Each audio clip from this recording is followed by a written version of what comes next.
Hello guys, welcome to talkies today channel. ఈరోజు రీసెంట్గా థియేటర్స్లో రిలీజ్ అయిన వార్ 2 సినిమా ఎలా ఉందో డిస్కస్ చేద్దాం. సో ఈ వీడియోలోకి వెళ్ళే ముందు మీరు మన ఛానల్ని ఫస్ట్ టైం చూస్తున్నట్టయితే ఒక లైక్ చేయండి, ఒక కామెంట్ చేయండి, అలాగే మన ఛానల్ని సబ్స్క్రైబ్ చేసుకోండి. చాలామంది మన ఛానల్ని సబ్స్క్రైబ్ చేసుకోకుండానే వీడియోస్ చూస్తున్నారు గైస్. మీరు సబ్స్క్రైబ్ చేసుకుని చూడడం వల్ల ఛానల్కి అంత ఎంకరేజ్మెంట్గా ఉంటుంది. సో సబ్స్క్రైబ్ చేసుకుని వీడియోస్ చూడండి. ఇంకా లేట్ చేయకుండా వీడియోలోకి వెళ్ళిపోదాం. Let's get started. War 2 cinema చాలా లేట్గా చూశాను గైస్. ఫ్యామిలీలో కొన్ని ఫంక్షన్స్ ఉండడం వల్ల సినిమా చూడడం లేట్ అయింది. కేవలం మన సబ్స్క్రైబర్స్ అండ్ మన వ్యూవర్స్ కోసం ఈ రివ్యూ చేస్తున్నాను. అర్థం చేసుకుంటారని ఆశిస్తున్నాను. అలాగే ఒక లైక్ అండ్ కామెంట్ చేయండి వీడియోకి. బాలీవుడ్ నటుడు హృతిక్ రోషన్ అండ్ ఎన్టీఆర్ మన హీరో కలిసి నటించిన సినిమా వార్ 2. ఈ సినిమా ఎలా ఉందో ఇప్పుడు చూద్దాం. ఇండియన్ రా ఏజెన్సీలో తిరుగులేని ఏజెంట్ కబీర్ ఒక కాంట్రాక్ట్ కిల్లర్గా మారి హత్యలు చేస్తూ ఉంటాడు. ఈ క్రమంలో China, Bangladesh, Myanmar, Russia, Sri Lanka వంటి దేశాలు అన్నీ చేరి కలి అనే పేరుతో భారత పతనాన్ని చూడాలని ప్లాన్ చేస్తారు. ఇందుకు కబీర్ సరైన వాడని ఆ మిషన్ అతనికి అప్పగిస్తారు. మరి భారత్ పట్ల అత్యంత ప్రేమ కలిగిన కబీర్ తన దేశానికే ద్రోహం చేసే పరిస్థితి వచ్చినప్పుడు అతన్ని అడ్డుకోవడానికి ఒక సరైన వ్యక్తి కావాలని వాళ్ళు అనుకుంటారు. అప్పుడు విక్రమ్ చలపతి అనే వ్యక్తిని రంగంలోకి దింపుతారు. ఇక అక్కడి నుంచి కథ ఎలా మలుపు తిరిగింది, విక్రమ్ కబీర్ మధ్య సంబంధం ఏంటి, భారత ప్రధానమంత్రికి కలి వల్ల పొంచి ఉన్న ముప్పుని ఎలా ఆపారు, ఈ క్రమంలో వింగ్ కమాండర్ కావ్యల్ రుతా పాత్ర ఏంటి, ఇవన్నీ తెలియాలంటే మీరు ఈ వార్ 2 సినిమా చూడాలి. ఈ సినిమా పాజిటివ్ పాయింట్స్ ఏంటో ఇప్పుడు చూద్దాం. Yash Raj spy universe action సినిమాలకి మంచి పెట్టింది పేరు.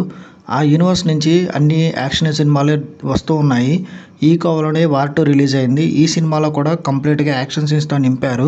సినిమా స్టార్టింగ్ నుంచి ఒకదాని మించి మరొక యాక్షన్ సీక్వెన్స్తో మంచి టెక్నికల్ వాల్యూస్తో ఈ సినిమాలో యాక్షన్ ఎపిసోడ్స్ అనేవి డిజైన్ చేశారు. ఇంకా ఈ సినిమాలో మంచి ట్విస్ట్లు, టర్న్స్ కూడా ఉన్నాయి.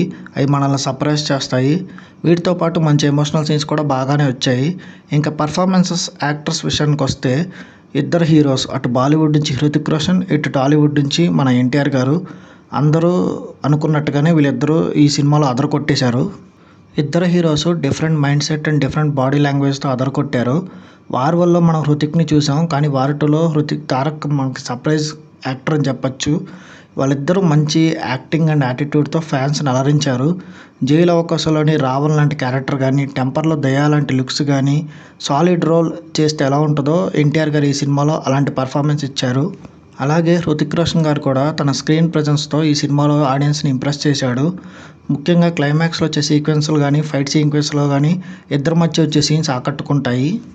ఇంకా ఈ సినిమా మైనస్ పాయింట్స్ తీసుకున్నట్టయితే డైరెక్టర్కి మంచి హీరోస్ దొరికారు, కానీ దాన్ని యూజ్ చేసుకోవడంలో డైరెక్టర్ కంప్లీట్గా ఫెయిల్ అయ్యాడని చెప్పచ్చు. ఈ సినిమాలో స్ట్రాంగ్ ఎమోషనల్ ఎలిమెంట్స్ కంప్లీట్గా మిస్ అయినాయి. ముఖ్యంగా దేశభక్తికి సంబంధించిన అంశాలు ఎక్స్పెక్ట్ చేసిన వాళ్ళు డిసప్పాయింట్ అయిపోతారు. ఇంకా హీరోస్ ఇద్దరికి మధ్య జరిగే వార్ సీన్స్ బాగుంటాయి, కానీ దానికి అనుగుణంగా డైరెక్టర్ రాసుకున్న సీన్స్ అన్నీ మనకి బోరింగ్గా అనిపిస్తాయి. అలాగే ఈ సినిమాలో మెయిన్ విలన్ చాలా వీక్గా కనిపిస్తాడు. ఒక కనిపించని విలన్తో యుద్ధం అంత ఇంట్రెస్టింగ్గా అనిపించదు ఆడియన్స్కి కూడా.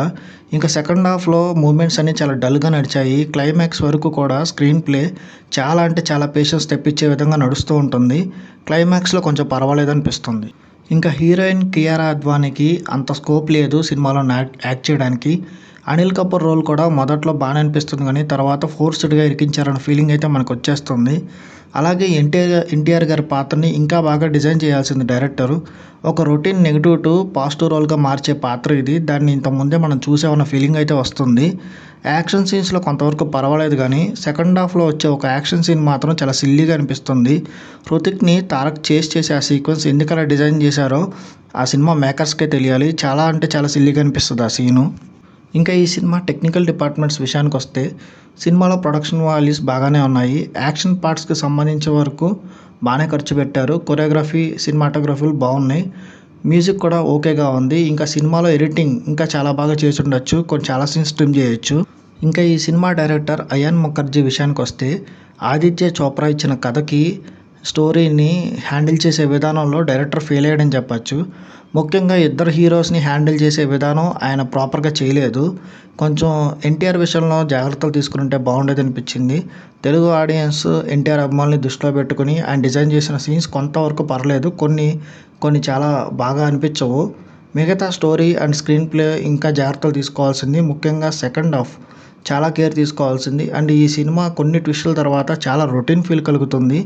డైరెక్టర్ ఇంకొంచెం గట్టిగా వర్క్ చేసి ఉంటే బాగుండేది సెకండ్ హాఫ్ విషయానికి. ఇంకా ఓవరాల్గా చూసుకున్నట్టయితే ఈ వార్ 2 ఇద్దరు హీరోల అభిమానులకి ఈ సినిమా ఒకసారి నచ్చే అవకాశం ఉంది. కొంచెం కంటెంట్ పైన కూడా దృష్టి పెట్టుంటే డైరెక్టర్ బాగుండేది. లాజిక్స్తో సంబంధం లేకుండా ఇద్దరు హీరోల మధ్య పోటాపోటీని, యాక్షన్ ఎలిమెంట్స్ని చూడాలనుకునే వారికి ఈ సినిమా ఒకసారి నచ్చచ్చు. మిగిలిన వాళ్ళకి ఈ సినిమా అంతగా నచ్చకపోవచ్చు. ఈ మూవీకి మన టాకీస్ టుడే ఛానల్ వాళ్ళు ఇస్తున్న రివ్యూ 2.5/5. ఇది నా ఒపీనియన్ మాత్రమే. ఈ సినిమాని మీరు ఆల్రెడీ చూసినట్టయితే ఈ సినిమా మీకు ఎలా అనిపించింది అనేది కింద కామెంట్ సెక్షన్లో మెన్షన్ చేయండి. ఇంకా ఎవరైనా మన ఛానల్ సబ్స్క్రైబ్ చేసుకోకపోతే ఇప్పుడే సబ్స్క్రైబ్ చేసుకోండి. ఇదే వాళ్ళ వీడియో గైస్. మళ్ళీ ఇంకొక మంచి వీడియోతో మీ ముందుకు వస్తాను. Thanks for watching. జై హింద్.